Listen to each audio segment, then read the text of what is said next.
Hi, I'm Heather from Briante Piano Duo. Today I'm going to share some tips on Bach's Prelude in C minor. I'm going to focus on solutions to some of the most common technical problems that I see when I teach this piece. And I'm also going to share some ideas on phrasing and articulation and how to make this piece more expressive. I encourage you to experiment with different articulations in this piece. If Bach played our pianos today, I don't think he would play everything detached and non-legato. And this prelude has 4 tempo markings, so you could experiment with different articulations for each tempo. For the beginning, I like to play a combination like this.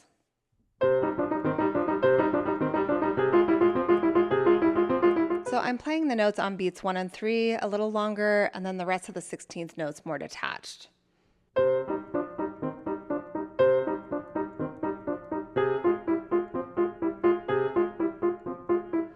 You might decide that you like a more detached sound on all of the notes, so you could play like this.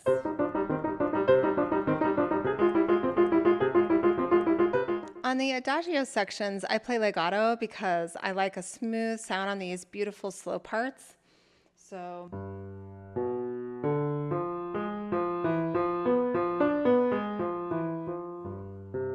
that adagio section, and then the one on the last page.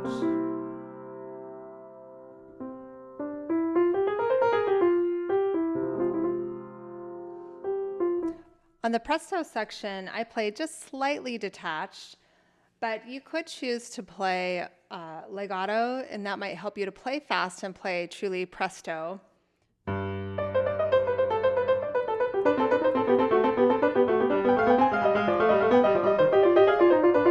For the fast sections of this piece, like bars 1 through 24 and 28 through 33, I recommend playing with different rhythms and articulations.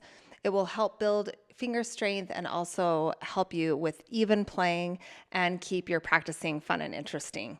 So I recommend these 2 rhythm patterns.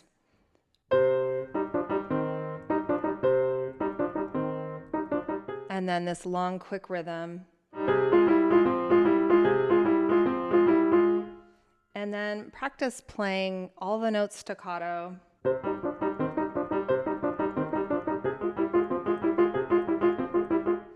And then also practice legato.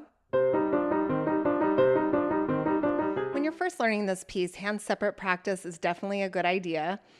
But even after you've learned it hands together, spend some extra time practicing your left hand separately, because that's usually our weaker hand.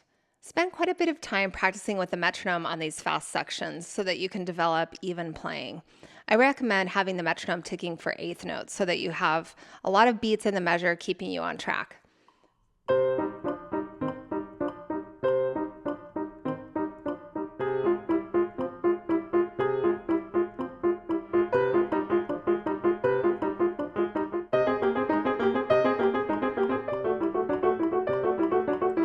If you're enjoying this video, give it a like and consider subscribing if you'd like to see more piano lesson videos like this. My mom and I do some deep dive lessons into specific classical pieces, and we also cover general piano topics that benefit any level pianist. Students really struggle playing these fast sections clean without mistakes. It's really helpful to break this piece into small sections, so you could try 2 lines or 4 lines, whatever you prefer, and practice slowly and try to repeat each section several times perfectly in a row before moving on to the next section.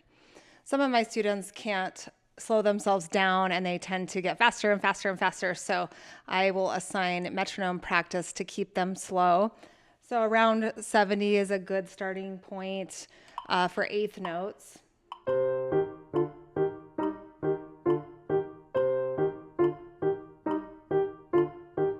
Good fingering is key to playing these fast sections clean. So experiment with different finger combinations, and if you keep missing specific notes or something doesn't feel comfortable, try out some different fingering and try it out at the top speed so that you can see if you can handle the fingering at the top speed. I will link a copy of the sheet music with my fingering suggestions in the description box below. Another common struggle that I see with this piece is students having a lot of tension and stiffness. And in order to play these fast sections, especially the presto section, really fast, you've got to stay relaxed. And in order to do the articulations too, try to keep your shoulders down and your wrists relaxed. And something that helps me a lot is to keep my mouth open a little bit as a reminder to stay relaxed. So I tend to clench my teeth.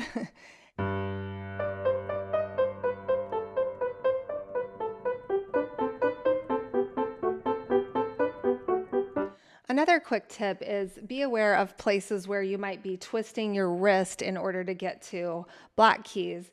Like at bar 17, my thumb needs to go up to play this A flat, and I want to shift my fingers up into the black key area so my wrist can stay straight and I'm not going to have this shifting motion that will cause unevenness and it will slow you down too. So I'm starting at bar 16.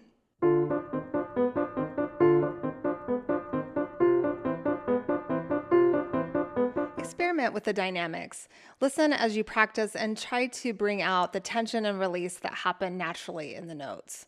So for example, at bar 5, you'll notice that the right hand has the highest note in the entire first allegro section. So it might be nice to emphasize that high E in the right hand with some dynamics.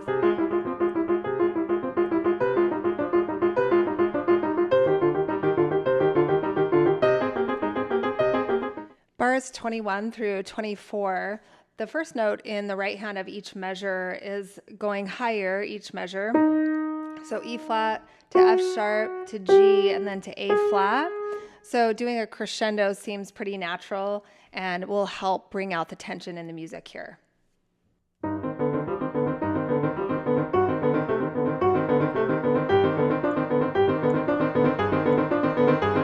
Let me give you some ideas on phrasing on these adagio sections to make them more expressive.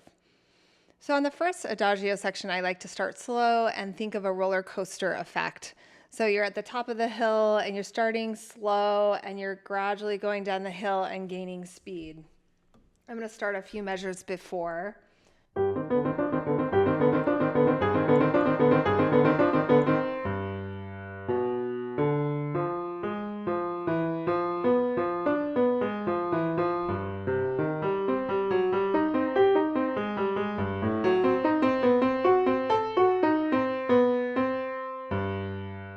You're probably noticing that I'm getting louder with each measure, and I'm doing that because the notes are getting higher with each measure. And then I really want to emphasize the highest note here in this third measure. On this last adagio section, you'll see some 32nd notes with the 3 beams and also 64th notes with 4 beams. And according to Bach's son, CPE Bach, this was his way of indicating a rubato tempo. So we want to play freely here.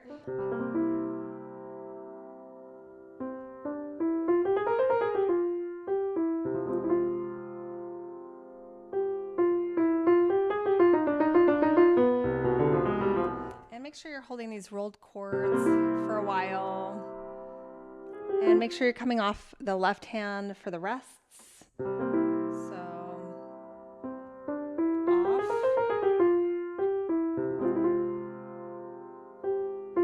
Off.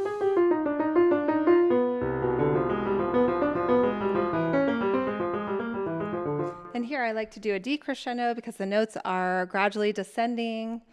And then immediately after, I would do a crescendo because the notes are getting higher, and I want to emphasize the highest note in the last measure. So.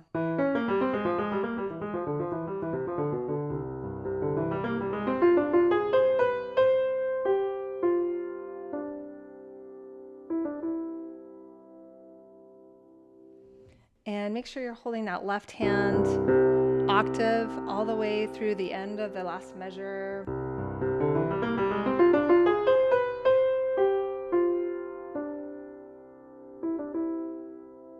And also hold the left hand octave in bar 35, the 7th, sorry.